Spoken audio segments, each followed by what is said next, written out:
So first, I will navigate to the resource groups and create a new resource group, the first resource group.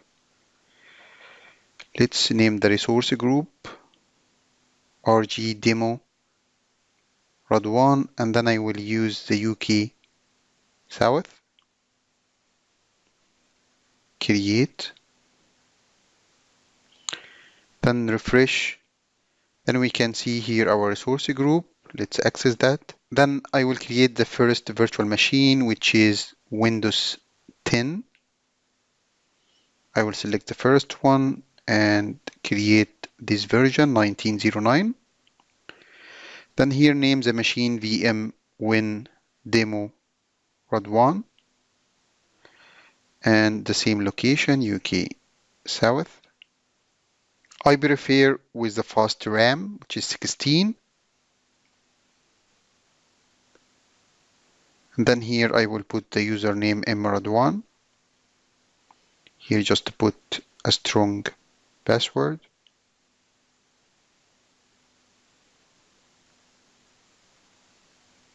You can watch this video for more information about Docker containerization and where and how Docker can fit with DevOps and CI/CD pipelines. And here I will allow the RDB port to open, then create. So let's get back to the resource group. And then I will create the second virtual machine, which is Ubuntu,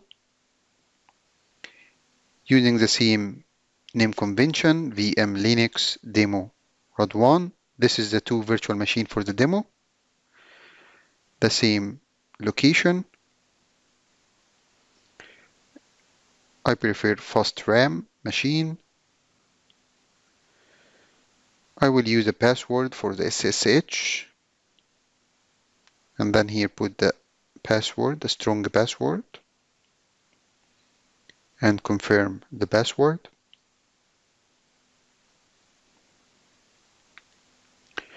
And here I will leave port 22 opened and create the virtual machine. Let's navigate back to the resource group again. Give some times and then refresh. I can see the two virtual machine created. Then I will navigate the Windows virtual machine. Let's close all the notification. And then click connect to download the RDB file or the remote desktop protocol file and connect to the virtual machine. Because this is a local machine, it's not connected to any Active Directory. Then putting dot and my name and the password. Then connect to the machine. Take the default settings, that's fine. The first step is to install Chrome, my favorite browser. Just download, and I don't want to participate. Then run.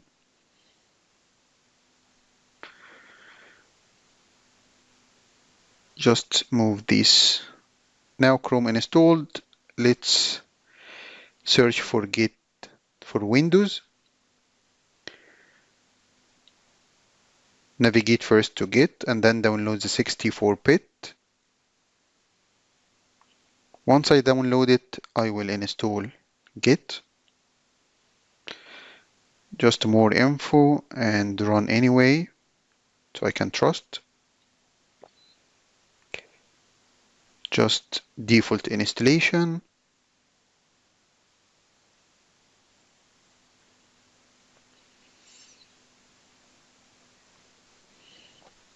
This will install the Git for Windows, so I can remotely connect to the Linux machine using Git bash.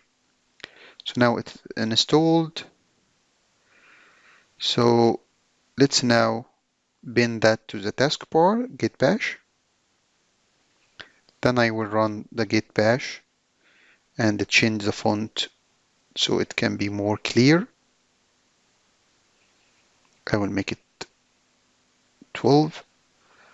Adjust the window. Now it's fine. And then let's navigate to the Linux machine and get copy of the IP, the public IP, and then using the SSH to connect to that machine. So here I should type yes.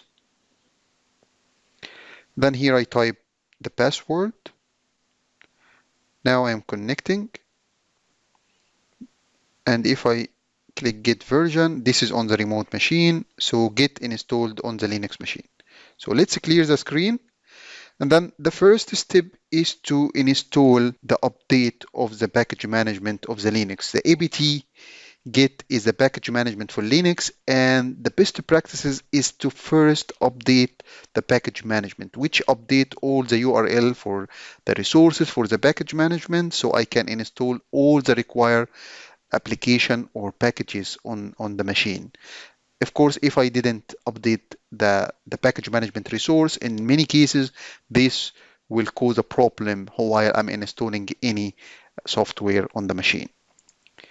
So let's update that. Now I can install a local Postgres on the Linux machine. And this again, it is required to update the package management before installing any software on the machine. So this will acquire the Postgres database and install it on this machine.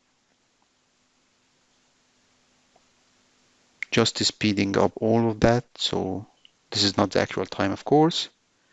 So now Postgres database is installed.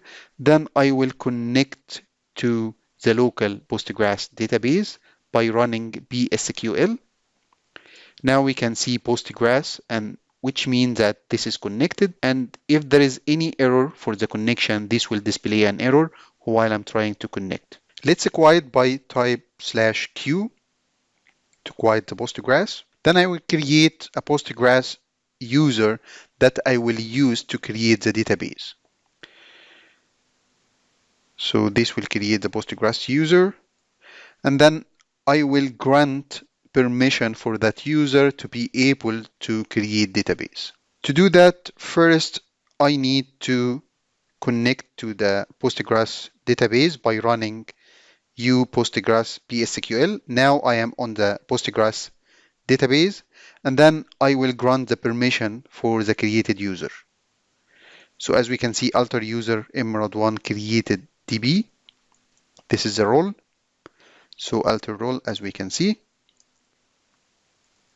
Now I will quiet the Postgres. Then I will install the Ruby on Rails runtime. Confirm. So this will install Ruby on Rails. Now it is installed. Then I will get from the GitHub the sample application, which is a to-do list. Let's see that application. This is a source. Let me show you the screen of the application. As we can see, it's very simple application, to-do list. First, let's see what is the directory in the current directory by using ls list. So as we can see, we don't have any directory. Then I will clone this GitHub sample application. So this will clone that locally. So let's list again. So as we can see now, we have a directory in our current location, which is Ruby on Rails tasks. So let's navigate to that directory. And then here I will list. So this is the current directories inside the repo, the local repo. I will need to install all the package management for this application. And before installing that, I need to install the package management for Ruby on Rails, which is the bundler.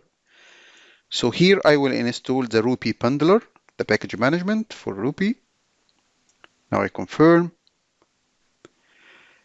Then I will update the bundler. This will update the bundler.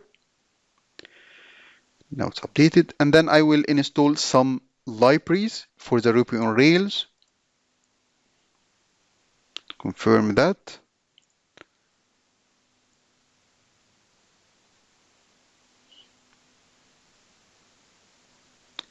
And then I will install another library database with Ruby on Rails. Confirm.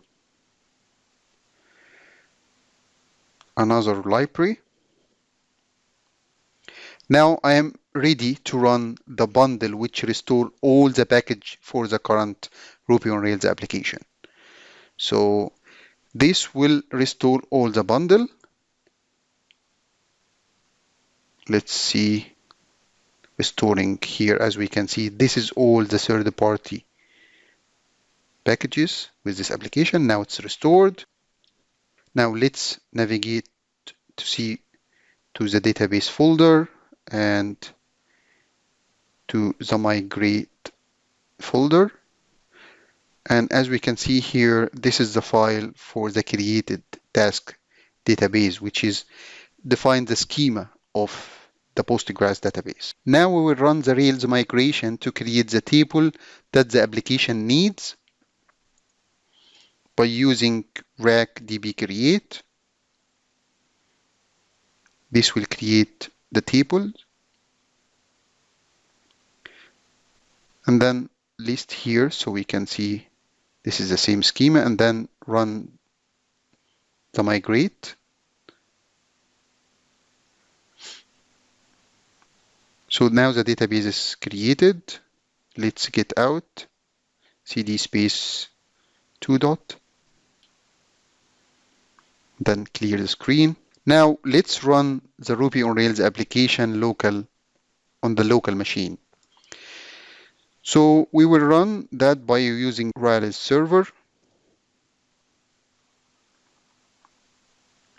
So now the application running on the local machine using port 3000. But port 3000 is not open on the Linux machine. So I need to open that port first. So I will navigate to the Linux machine and add a port rule. Here is 3000. And I will put the priority 100, so to be on the top, just name the port. Then click add. Now it's added. And then I need to restart the virtual machine. So I will click restart, just to give some times. Let's navigate to the Windows machine. As we can see, it disconnected. Just I need to reconnect again using SSH and the IP. It seems the machine is not up yet. Now it's asked for the password. Now I am connected. Let's clean the screen. So now I'm running the app server on the local machine. So now it's on the port 3000. So let's copy the public IP of the machine and open the browser.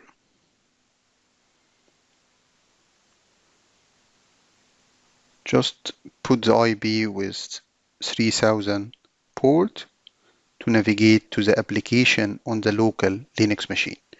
So now we can see the application. Let's adjust that so we can see the streaming of the application. Now I can click create new to create new tasks. Let's say task 1. I can navigate to the list. I can edit, create another task, task 2, back, task 3, back. I can also delete. So now let's navigate to the Cloud Shell so I can create the second resource group. Just to give some time to load the Cloud Shell. And here let's navigate to the resource groups. Now the Cloud Shell ready. Let's clear the screen.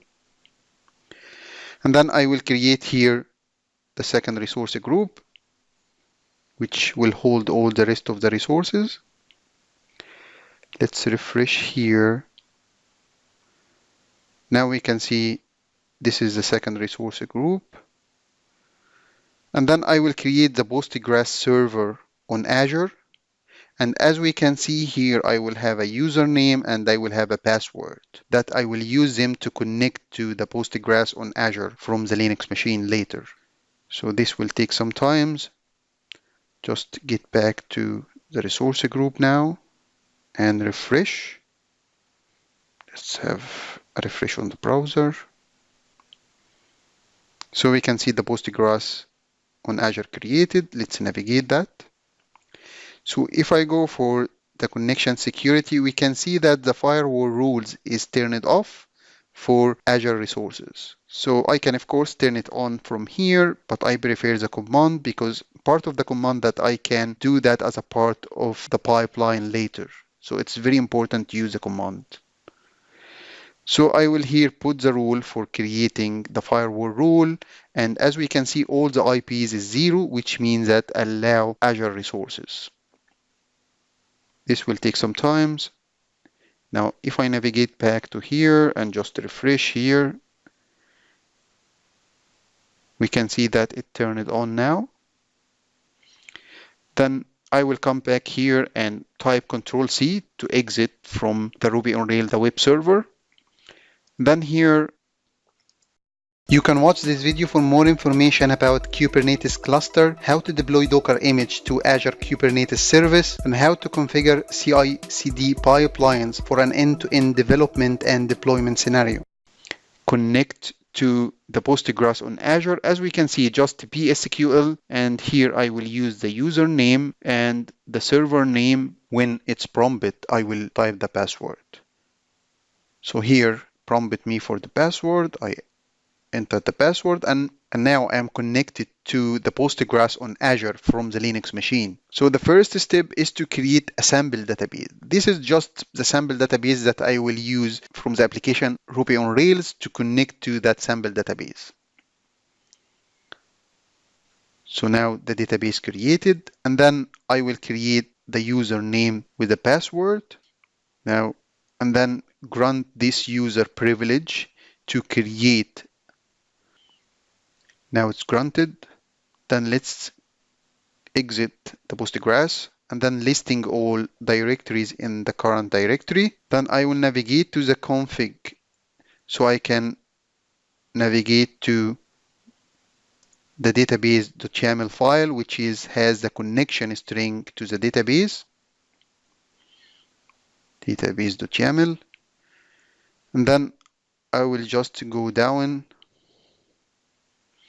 and delete this part.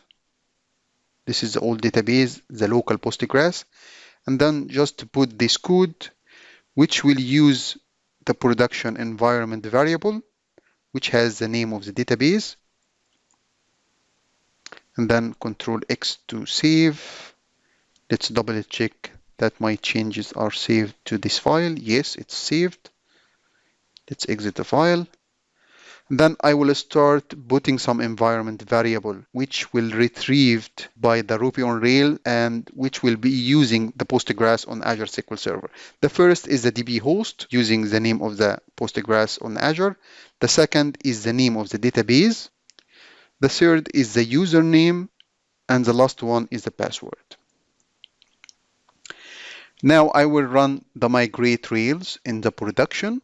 So this will migrate and create all the tables on the Postgres on Azure. And then pre-compile this required on the production. And then I will create the secret to manage the security. This will generate the secret. And then I will use this secret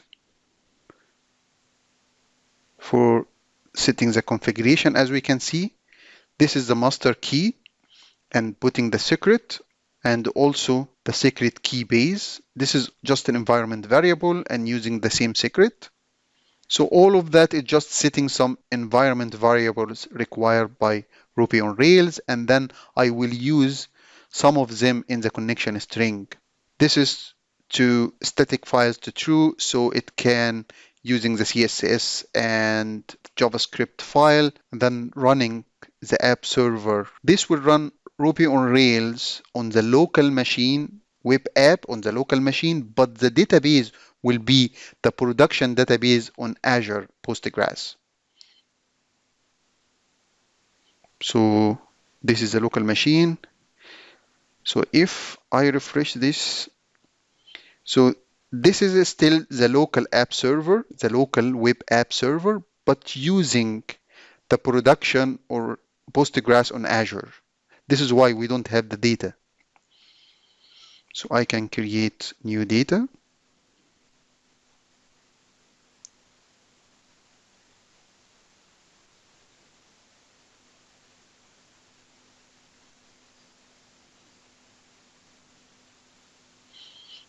Now created 3 records. Now let's push my code to the cloud or the web app. So first I need to configure the global setting for Git because this machine is new, so I didn't configure that yet. Usually you do that one time. So I will configure the global user by put my name and also the username, so I can commit my code. Now I am ready to add any modification and then commit the modification. This of course for the database.yaml with the new connection string that will use the production Postgres on Azure. Then just here update database to use Azure. Now I commit that in the local repo. So then I will create here the deployment user with a username and password, which will be used to push my code to the app service. Then create Azure Service Plan, which is the infrastructure for the web app with the Linux container. Let's navigate to refresh here. We can see that the service plan created with the Linux container, and then creating the web app based on this service plan. And the runtime here, as we can see, it's Ruby 2.62 with Git deployment enabled, so I can push my code using Git if required. So this will create the web app with the Git URL as a remote repo. And here, this is the Git remote repo. And if I refresh here, we can see here, this is the web app. And if I navigate to the web app, we can see here, this is the Git remote URL. Let's close that. Now, if I navigate to the app settings for the web app, we can see that it's empty. So now I'm going to configure some environment variable, which required by Ruby on Rails environment. So as we can see here, I put the database name, the database username and password and all of that settings. This is the connection string. So if I get back here, let's refresh. We can see now I have all this configuration. This is the database. This is a host, the username, and all of this data. I also need to generate the secret. I will use it to set the keys in the app settings as well. So here, this is the keys that I will use using the generated secret. Let's navigate back to the app settings and refresh. Now we can see I have secrets here, the secret key base and the Rails master key. This is the keys created. Added this git remote. So now git push my code to the master. Just to put the password for the deployment user. So this will deploy all my application to the cloud. You can watch this video for more information about Git with animation. You will see different animated commands like branch, merge, rebase, cherry pick, and many others.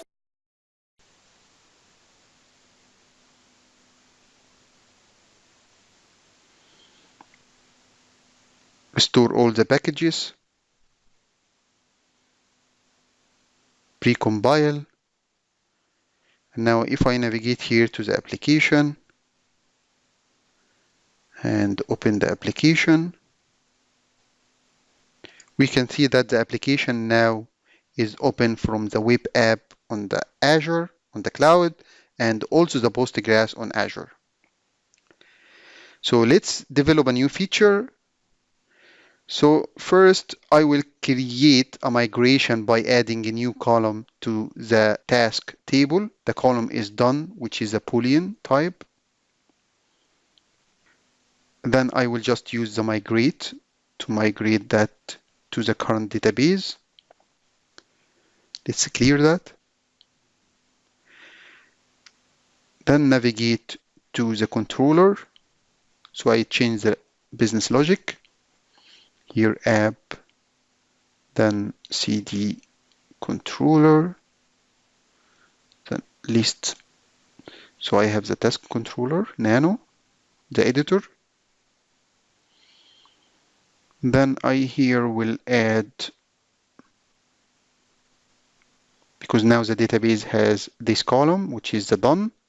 Then I will just add that to the controller here and the parameter required, and then here just add done. Control X to exit, yes to save. Double check that my changes are saved.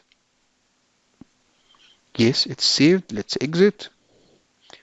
Then let's go out and navigate to the views to change the view.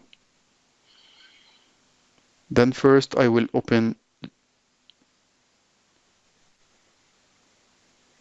the form of HTML, and here I will navigate to under the span description and add this line, which is for the done. Double check that my modifications are saved. Yes, it's saved.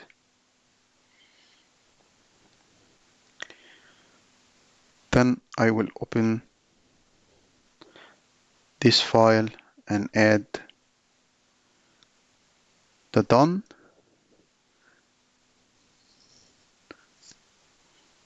Double check for the show.html. Yes, it's saved. Then nano, the index. This is for the list. And just add here this part, which will display the done in the list. This is the home page. And also display the task done here. Save that. Double check that the changes has been saved. Yes, it seems saved. So exit. Then run the server local, so I can double check on these changes before push them to the cloud. So if I click here, we can see that I have now the new feature, which is done. So for example, if I edit, I can click now on the task create done, then pack. Let's do for the second one, done, update, back to the list. So we can see that. So now let's Control C to exit, then clear. Now I migrate these to the Postgres on Azure.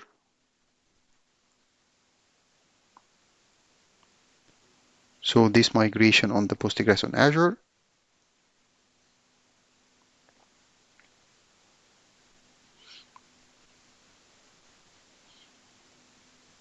And now push add any commit with all these changes, which is the new feature, commit a new feature. this commit to the local and then push all the changes to the local repo, which is the web app on Azure. Put the password for the deployment user,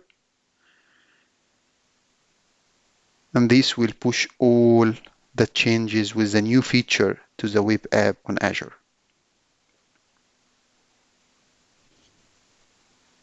Now let's navigate to the application on Azure so we can see the changes. Just open here. Click on the URL. So now we can see that I have here the done feature added to the application on the cloud.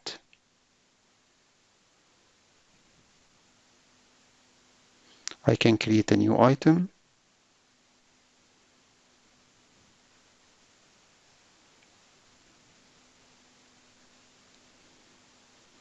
Now I will stream diagnostics log. I can access the console logs generated from inside the container, but first I need to turn on container logging by using this command. Once I turn on the logging in the container, I can stream the logs by this command. So as we can see, this will stream the logs from the container, and this is the end. Then I will just need to clean the resources. First, Control-C to exit the streaming, and then deleting the second resource group, which has the rest of the resources. This will ask for confirmation. Yes. Once I have that, I will delete the second resource group